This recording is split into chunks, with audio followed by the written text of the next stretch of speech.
they spoke about, I didn't really know my children the way that I should have. I didn't really care for my wife. I wasn't there for friends. I didn't connect with people. Whatever was going on. So for me, I realized that there was going to be a huge commitment to school.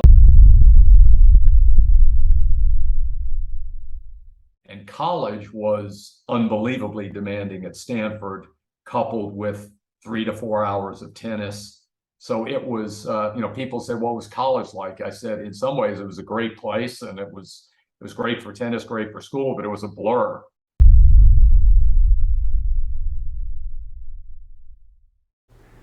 Hi, this is Sifu Slim, author of The Aging Athlete.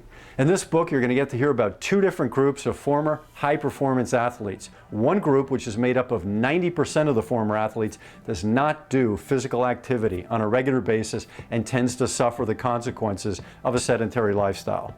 The other group, which is made up of 10% of the former athletes, is doing physical activity on a regular basis and tends to thrive through the aging process, or at least has a better chance at coping with the aging process.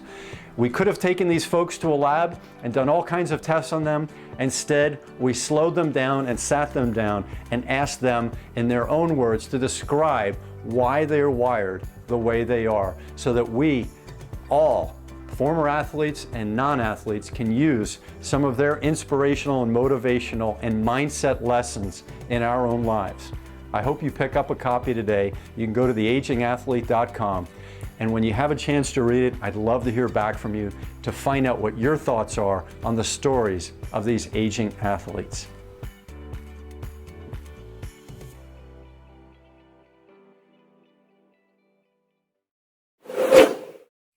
Hi there, this is Sifu Slim, and I am coming to you live from Santa Barbara, California, where we're experiencing June gloom in October, but it's very welcome. We've had a really nice summer. September's our warmest month for the ocean, so we've enjoyed that, and we're prolonging that now October 6th. So my friends and I are swimming in the ocean every day, going out to the buoys, and we're feeling pretty macho out in the Pacific. And I'm here to greet Gene Mayer, who's coming in from across the United States. Where are you today, Gene? I'm actually on Long Island in Old Brookville, Long Island, where I live. That's a nice spot.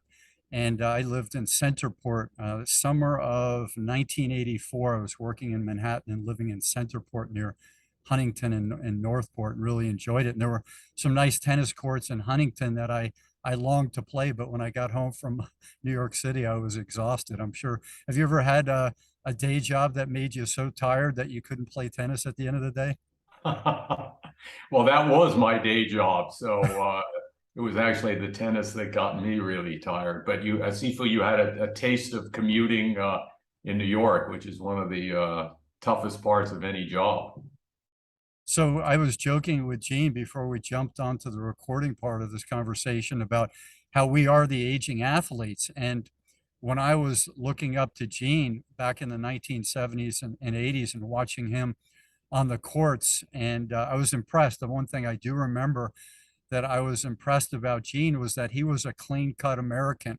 And, I was 18, 16, these types of ages, and, you're looking for role models. And since my father was a clean-cut person, and my uncles were, my older cousins were clean-cut people I looked up to, I gravitated towards Gene because that's what I felt, the little bit I knew of them. We didn't have YouTube videos to have, 24 access to the people we were watching play tennis, but the little I did know about Gene, that's what I thought about him. What do you think of that as your mentorship that you didn't know about?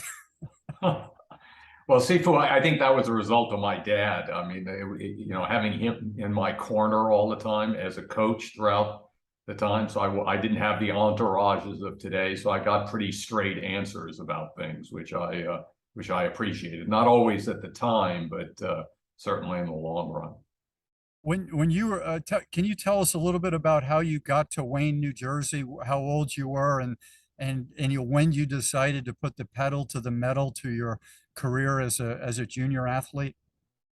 Well, it really started, my dad started both my older brother and I when we were each 2 years old. So my brother Sandy, being 4 years older, um, started that much earlier. And so it was the combination of those two that really had a huge influence on my tennis life. By the time I knew what was going on, I was already a tennis player because I've been doing it for so long. I grew up on Long Island. My dad was a tennis pro out here and my coach. And then subsequently, at the age of 15, my dad started to work at an indoor tennis club and also have a tennis camp in New Jersey. So that triggered the move to New Jersey, which was just prior to heading out to Stanford to play tennis. Until 12 years old, there was no open tennis. So what would have never been a career, I was planning on being a lawyer at the time. And it was really during the time at Stanford that I realized by playing professional tournaments that I actually had a shot at a career, and it was starting to explode enough that you could actually live off playing tennis rather than winning Wimbledon, getting a trophy and having to earn money because you got $200 expenses for the week like the old Aussies used to. I had the good fortune, as you know, to speak with your coach from Stanford, Dick Gould, 52 years at one institution, and he's still got his sanity, which is an amazing thing. All the changes that have happened in his life, you know, starting in the 60s and then coming to the age where we are now with all the different movements and identity crises, and he's still chipping away at being a great guy. I really enjoyed that conversation. And could you share with us, Gene, what the first time in your life was when you thought about, you know, what are you prepared to do? And I'll do my Sean Connery accent in The Untouchable, speaking to Kevin Costner. He says, "What are you prepared to do?" Did anyone share that with you? You know, when you were maybe in the semifinals or you didn't win the finals, did any coach or your dad or anyone take you aside and say, what are you prepared to do to make sure you're the one who's victorious the next time? Well, I think to me, it really my first day out at Stanford was a huge turning point for me. I was 17 years old. I graduated a year early from high school. And in my mind, I was a pretty big deal. I was the top recruit in tennis in the country. I was also a top student. And getting out to Stanford was an enormous wake-up call because everyone was smart and had grades at least as good in SATs as I did. And when I went out to the tennis courts, instead of figuring they'll give me the keys to the courts, I'm wondering, am I going to make this team? And it was really an eye-opener in terms of the amount of commitment needed to sustain quality tennis day to day, and the kind of focus, determination, investment that all that I had done up until that point, from 2 years old to 17 to be a top junior, was now probably a larger jump to become a professional tennis player at the top of the game. And it was really a gut check in terms of, am I willing to expend that kind of effort? Do you remember any specific instance where a coach, brother, father, fellow player took you aside when you were a little bit down and frustrated and gave you one of those pep talks and asked you how deep you were willing to dig, Gene? Well, I think it was my brother Sandy. He's known to be very frank, and so it was interesting that we had this practice session prior to going to a professional tournament, and it was during my first year on the tour, and I really played very badly my first year. And so we're driving back, and he turns to me, goes, "What the hell are you doing?" And I went, "What do you mean?" And he said, "Do you realize how much game you have and how much variety? You're overdoing, overplaying. You're outthinking yourself. If you play the percentages and tone it down a little and work harder in the points and don't go so quickly for the elaborate, life will become very easy. No one is going to be able to beat you." And to me, it was like do less almost, but it was harder work in the points, but it was not taking the easy way out as I was taking. And so that to me was a huge eye opener in terms of what it was to play really percentage tennis, where you would win day in, day out when you're expected to get to the semis or better of every tournament every year. How do you put together that kind of consistency? I remember in Brad Gilbert's book, Winning Ugly, him talking about one time where he beat McEnroe. Maybe it was his first time of beating McEnroe, and McEnroe was so flummoxed at the end, or during the match, or at the end, I can't remember right now, but McEnroe looked it up and he said something derogatory about Gilbert's game, and Gilbert inside, I think, was laughing because he's beating McEnroe and he's got a strategy to do it and it's working, and there was nothing McEnroe could do. You know, this highly talented individual, great mind, great skill set, and now he's getting beat by a guy who's winning ugly. So I don't know if you remember that portion, but have you ever talked to Brad about those types of strategies? Well, Brad is a genius at himself not having a lot of artillery, but using it very well, and also getting players to be able to believe in themselves. So when you think about John McEnroe and Brad Gilbert, you almost think Brad Gilbert should be ball boying on talent, that he doesn't really even deserve to be on the same court. But it's a vastly different thing when it comes to the ins and outs of match play and the kind of diligence and strategy and all that it takes, which is why you have to play the matches out, and they don't just give John the trophy and say, Brad, you finished second. So it was really a tribute to the kind of thinker and competitor that Brad was. I saw a quote by Wayne Gretzky, and it was, "You miss 100% of the shots you don't take." And when I talk to people who are struggling, and most of us have struggled multiple times, and they have that idea of living day by day, these types of things, and if you don't get off of your couch, off of your desk, out of your car, if you don't get out of your comfort zone, and a friend of mine calls it circulating. He says you got to get out and circulate. You're never going to be able to test the waters and see where you could be useful, see where you could fit in, and see where you could eventually thrive. Wouldn't that be a great thing? Like Nick Bollettieri, I don't know how much he was thriving when he was in his teens and 20s, but he kept chipping away at it, and then he developed maybe the premier school of both kinds, academics and tennis, in the world. And I believe he's still the man in charge. Is that your understanding?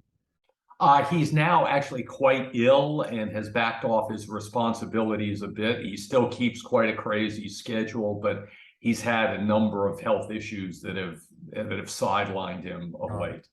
Jimmy Arias, his protege and also a contemporary of mine, has largely taken the reins now. Got it. Is Jimmy Arias a college graduate, or did he leave college early? No, I'm not sure he's a high school graduate. He started playing on the tour probably at 15 or 16. Was he the original powerful forehand of the tennis circuit, or was there somebody else who started doing more of the running around and blasting forehands? Well, there was Borg at the time also, that was a little bit before. I think forehand dominance existed before, but he was the prototype for the Bollettieri forehand. He was one of Nick's original students, Brian Godfrey probably being the first of them. And that was a lot of how Nick crafted his coaching style. Jimmy was somewhat of a template. Can you tell us, Gene, about your schedule in high school? You mentioned that you were a good student, and share with us, if you would, how much you had to work at your high school in Wayne, New Jersey, and then you left early.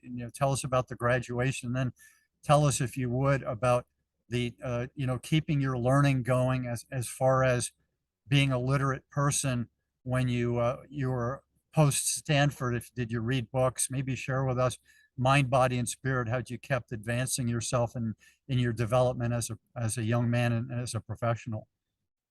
Well, it was it was a pretty crazy schedule when I look back on it now in high school and into college.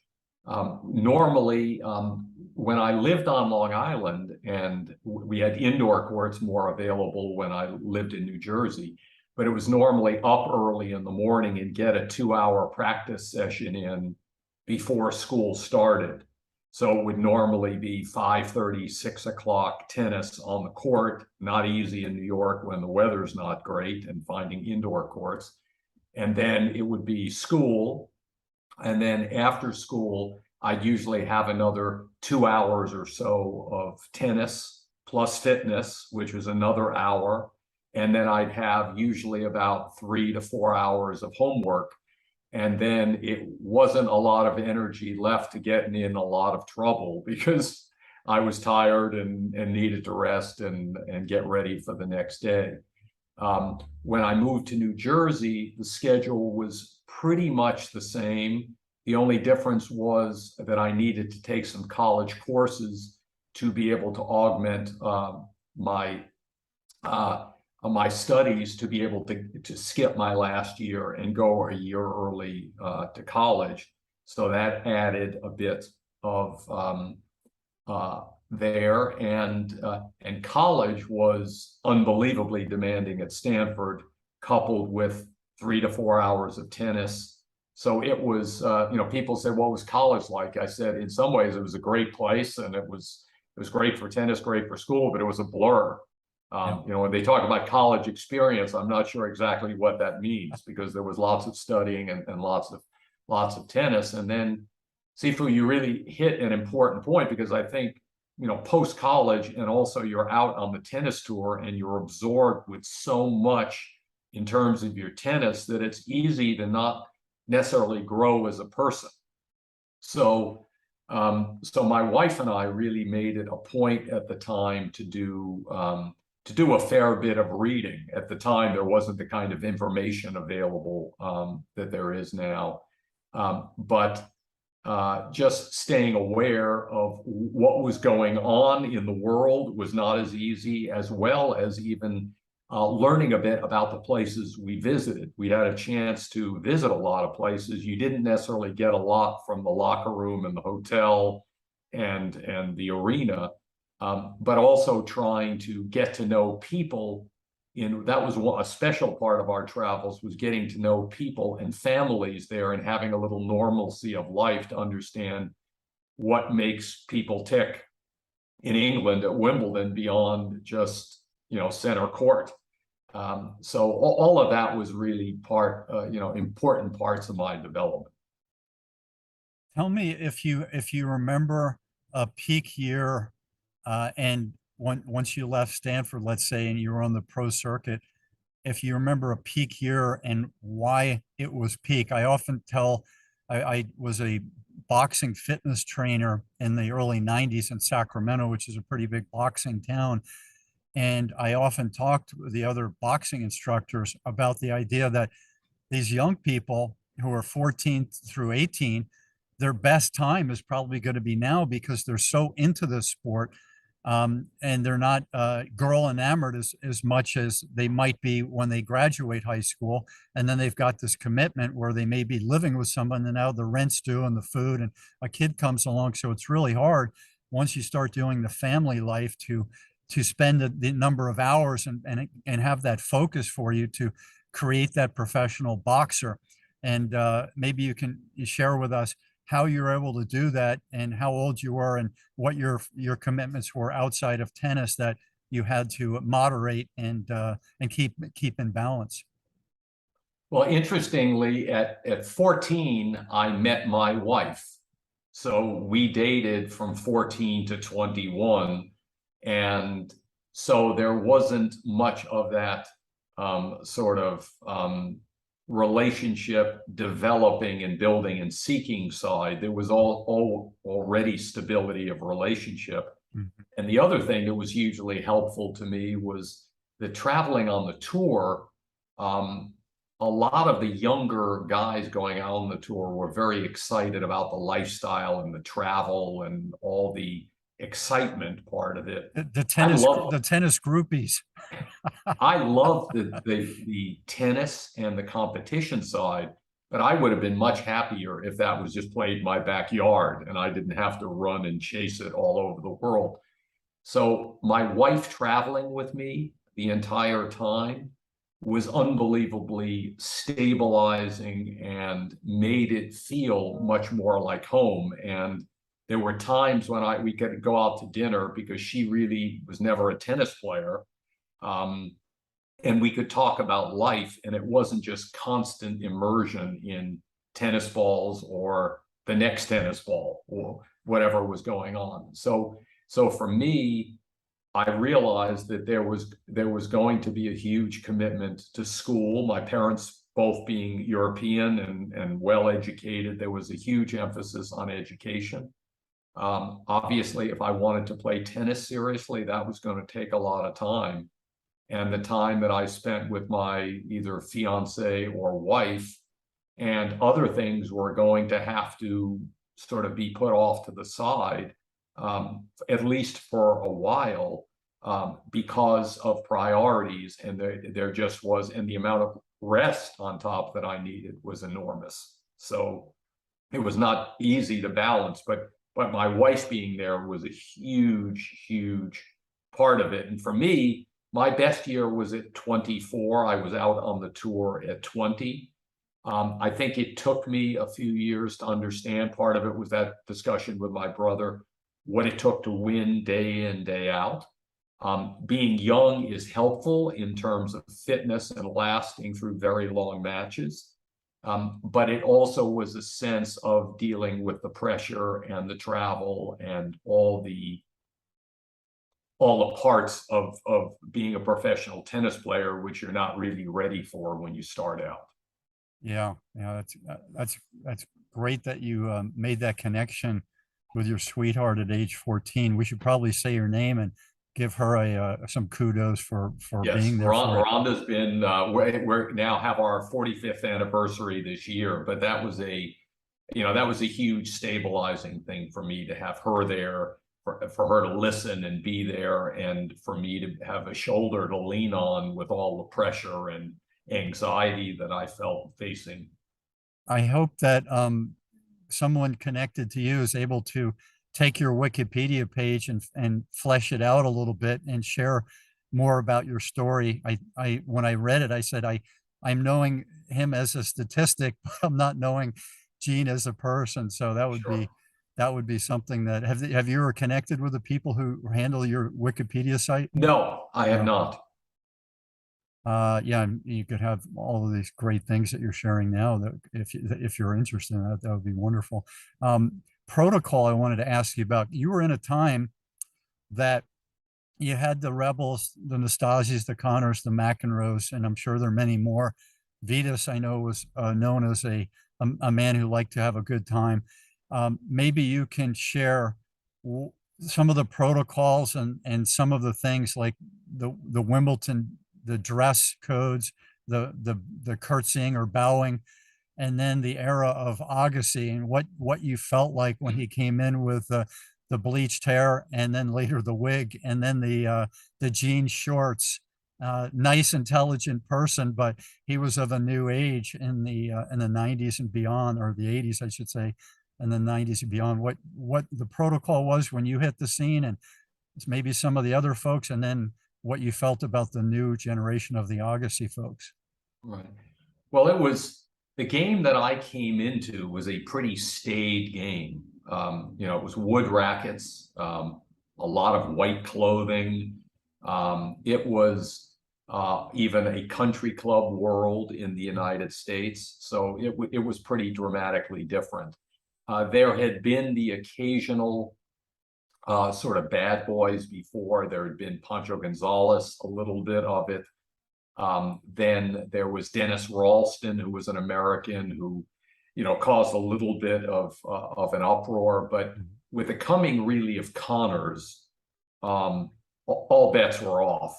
Sort of the game changed. So this was a guy from, sort of from the streets of Belleville, Illinois, and was was just a totally different breed. He and his mother and his grandmother, and he was identical age to my brother Sandy. So I got to know him very young and watched him play a lot because they played in the finals of national junior events.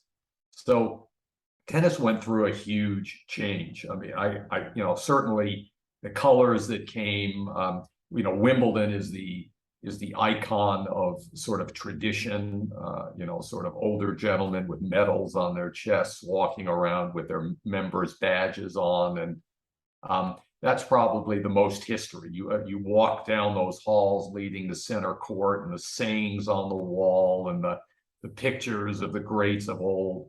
So, I appreciate that the opportunities that we had as tennis players were really on the shoulders of so many who had gone before that didn't really have a chance to earn from tennis, but built the game. So there's no doubt about it that someone like an Andre coming along, who was a rebel, even in his ads, his look, his hair, his jean shorts, all of that. To this day, it's interesting as a trivia question. If someone asked me if I had to take forehand and backhand from anyone, the same person in the history of the game, my answer would probably be Andre.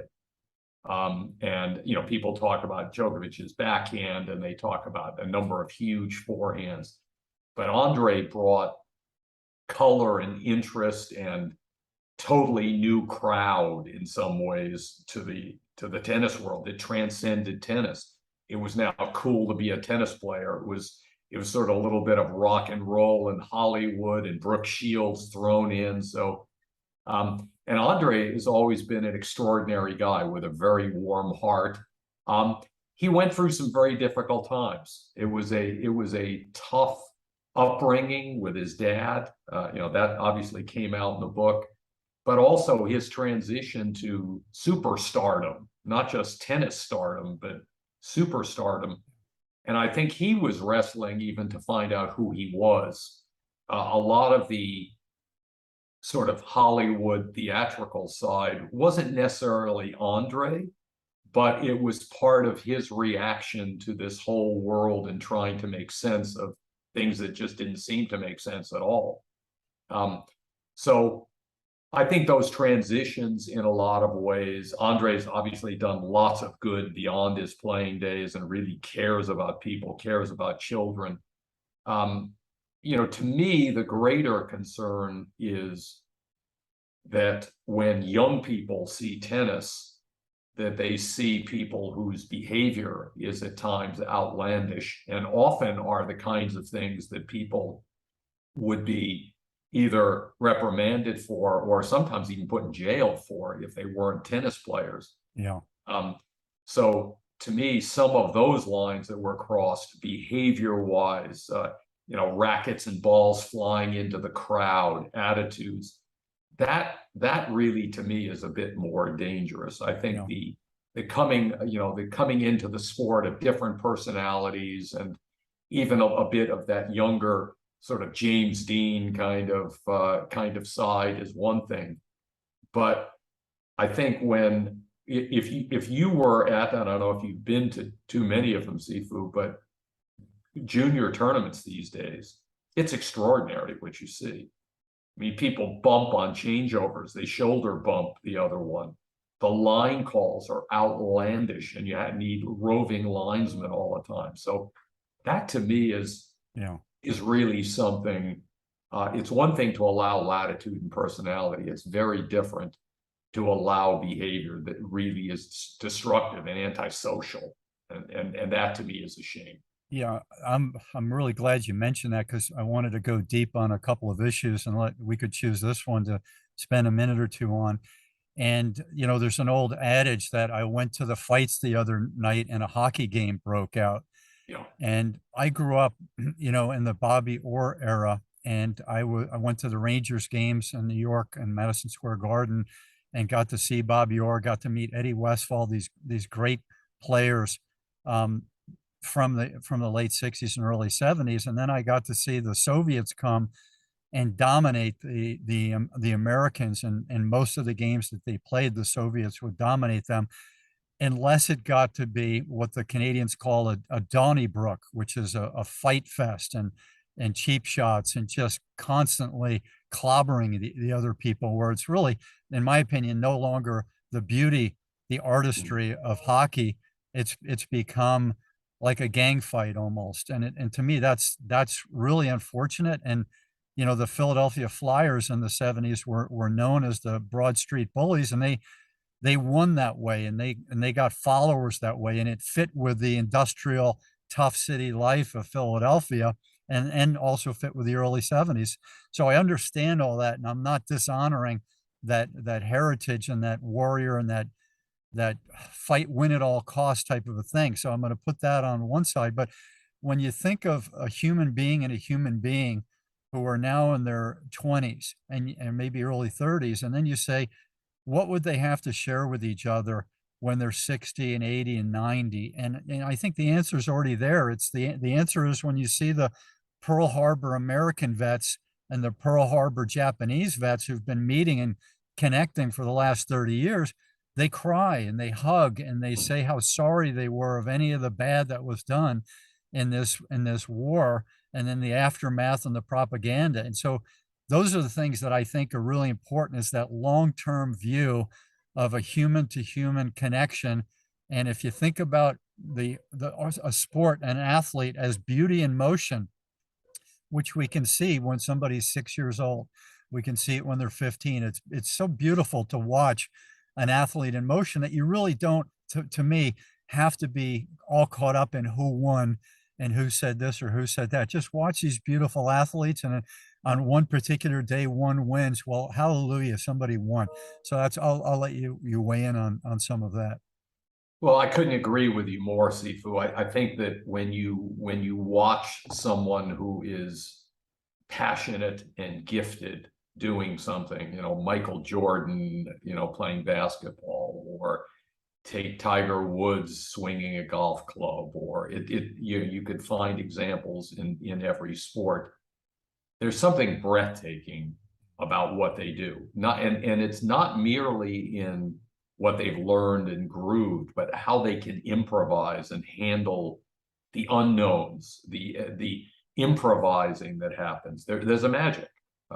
And to me, that's what really draws me to watch athletics. And I think tennis has had its share of bad boys, but when you look now, and I think people have said and realized what a loss Roger Federer and Rafa, when he retires, will be, and I'm not sure they even fully recognize that it's probably more than that. To have people who are so good at what they do and still care about people and treat people in a way that they don't have to, meaning they've got positions that they could abuse and take advantage of. But these are two extraordinary guys, Roger and Rafa. If you spend time with them for half an hour, you're amazed by the quality of these guys. And on top, they're extraordinary athletes. And that's why people watch them. It's not merely their tennis, but it's actually the person that bleeds through. And to me, one of the saddest things to see in tennis is someone like Nick Kyrgios, who has extraordinary amounts of genius. When you watch Nick play, his athleticism, his serve is literally magical. His spot hitting, his ability to create opportunity. But the demons inside and the struggles and the places that he goes, and often why people like to watch him, it's waiting for the next car crash, you know, hockey fight. To me, it was encouraging to see that he for a period of time has now actually played better tennis, and that's been pushed off a bit to the side. It hasn't been as constant a theme. But to me, when you look back on it, there are lots of people who hit tennis balls pretty well. You know, after a while, there have been but there are few people that stand out in a generation as really people of substance and caring, and someone that you desire to know more about as a person, not just as sort of an object, an athlete, or almost in that realm. And it's it to me is just thrilling to watch, but also sad to see when that kind of talent or ability is mixed with things that turn some people off and or create a spectacle beyond the beauty of the sport itself. Yeah, yeah, well put, Gene. The beauty of the sport and what you want your legacy to be. I mean, I had a chance to speak with somebody about male-female relationships a week ago, and we talked about, the ego, and when we're talking about that, then we started to think of, a partnership between two people. And is it this ego and you getting what you want, or what if one of you two got injured or sick? Who do you want taking care of you, or will they take care of you? Will they spend 10 years or 15 years or longer with you, providing the care that you need? And that's something that, I've met people through my life that have done that.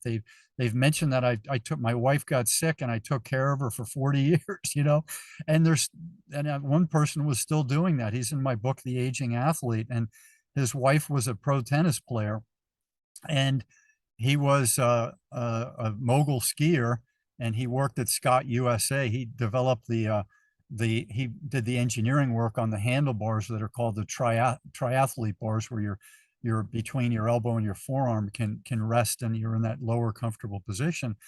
And his wife got injured, and she had so many back surgeries that didn't work, which is very common if you talk to people and even surgeons who are willing to share. A lot of back surgeries don't work, and this poor woman was bedridden most of her life for I think it was going on 40 years when I had the chance to interview him.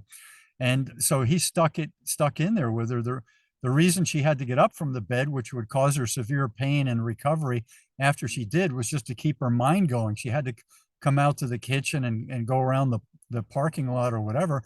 But she had a terrible misfortune, and he stuck in there, and his attitude was so good. And when you speak to him, you never knew that this person had such a bear of a life when he went home in the evening. And it's got to be with you 24 hours a day. But this person has won the Ironman Hawaii in his age group every year since 1986, and I'll put his name and his link in the comments of our video so people can read about him. Maybe share with you about the idea of your legacy and doing the right thing, Gene. Well, I think, when you there are a lot of people that get a lot of notoriety for doing something well, but you hear stories like that, that's really someone who's a hero. Yeah.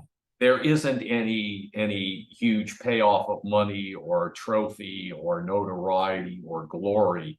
This is just a commitment of someone doing what they believe is right every day and sticking with it as long as it needs to be done. And I think for me, you realize relationally and otherwise, when things are good and when things are new and fresh, things are fun and it comes easy. When struggles come, when difficulties come, you really learn and see substance. So, taking that on the tennis court, if they're playing great and winning easily and they behave well, that's pretty expected. But how do they handle adversity? How do they handle difficulty?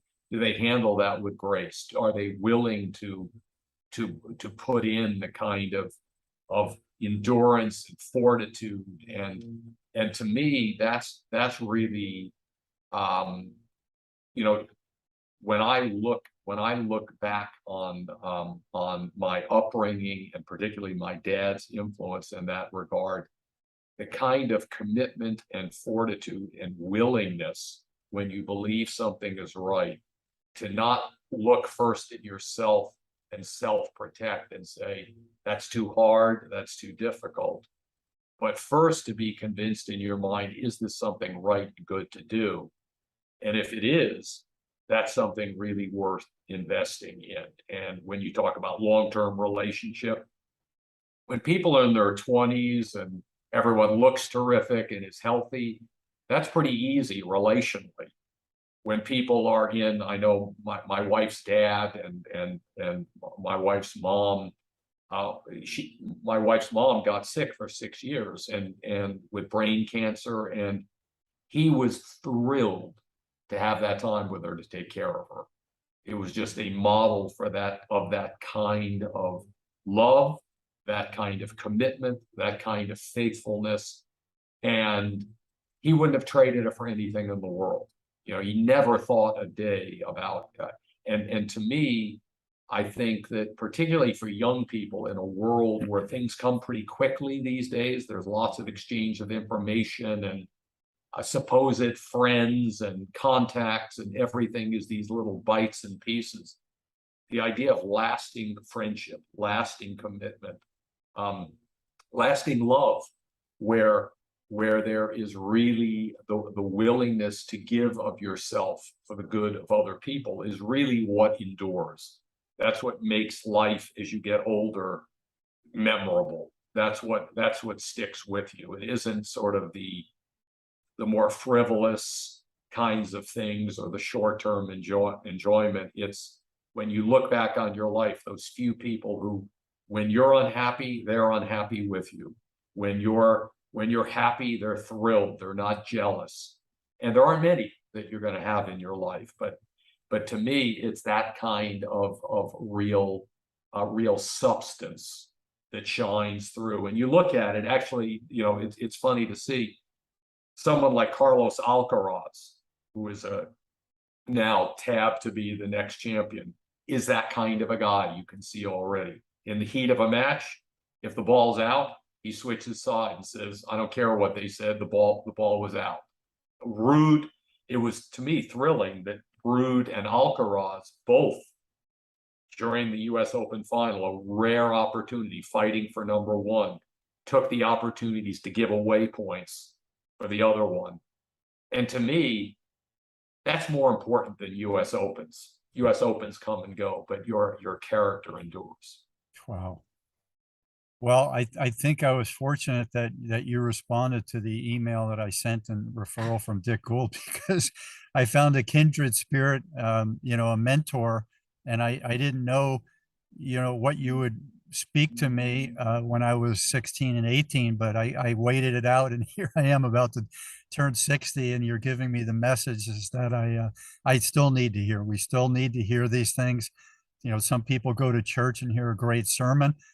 Part of my, you know, growth is these interviews with people who've been through, what would you call it? Just been through the cycle of life and have learned things all throughout it, and still have those memories. The word in French is les souvenirs, to recollect and share that. And you know, we could do it at age 40, we could do it at age 90. It doesn't matter.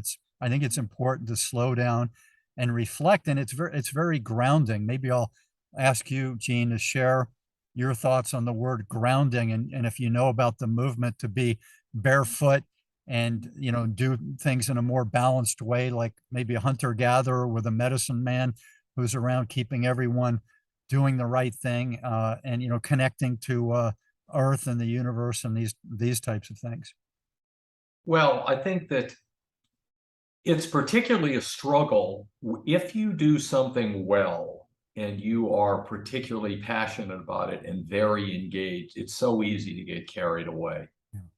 It is so easy to get pulled. You know, when I look back, let's say at the 10 years on the tour, in some ways it was a blur. So when you think about daily, even what really is important, what really matters. I've had the privilege of, you know, as you spoke of speaking to a number of people 80 or 90 years old, close to death, looking back on their lives. And no one spoke about, you know, making the next big deal. You know, I should have made another $1 million. I should have somehow accomplished more. in that. They spoke about, I didn't really know my children the way that I should have. I didn't really care for my wife. I wasn't there for friends. I didn't connect with people. And time moves awfully quickly, particularly as you get older. You feel that much more. So to me, the idea of living, and this is another way that my wife has been tremendously helpful, even during the time when I was on the tour, when there's all these accolades and everyone, when you're playing great, says things they think you probably want to hear, that you're thinking about what's important. Are the things of family and friendship and marriage, and are these priorities really priorities, or do you sort of say that, but all of your life goes into other things? So I think there's no doubt about it that when you look back, we live in a very fast information-based world, and there's so many distractions that keeping focused on what truly is important and trying to maintain that, although it's a struggle, really makes life meaningful. I have wonderful. Thank you. I'm going to take a breath on that one and allow that to sink in.